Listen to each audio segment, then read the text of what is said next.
बच्चों, ये एक प्यारा सा छोटा सा शुतुरमुर्ग है और सुबह सुबह सैर करने निकला है।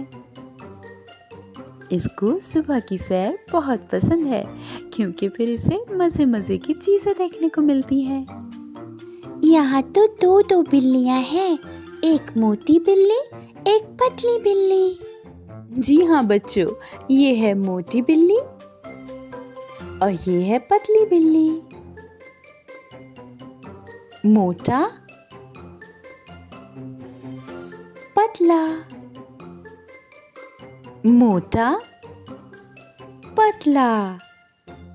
यहाँ तो मोटा भालू बैठा है, यहाँ से तो जल्दी जाना चाहिए। ओह, यहाँ तो रखी है मोटी लकड़ी और पतली लकड़ी। जी हाँ बच्चों, ये है मोटा, ये है पतला। मोटा, पतला, मोटा, पतला। ओह, यहाँ तो हाथी भी है और ज़राफ़ा भी। हाथी तो मोटा होता है और ज़राफ़ा पतला। जी हाँ बच्चों, ये है मोटा, ये है पतला। मोटा, पतला, मोटा, पतला। ये बाग में कौन पढ़ रहा था और किसकी किताबें हैं? एक मोटी किताब है और एक पतली किताब है। बच्चों, ये है मोटी किताब और ये है पतली किताब।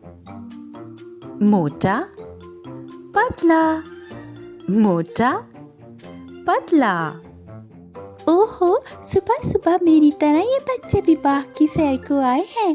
एक बच्चा है मोटा और एक है पतला। जी बच्चों, ये है मोटा, ये है पतला। मोटा, पतला। बच्चों, जब शुतुरमुर्ग सैर से वापस लौटा तो उसकी अम्मी पापा उसका इंतजार कर रहे थे। एक शुतुरमुर्ग है मोटा, एक शुतुरमुर्ग है पतला। मोटा, पतला।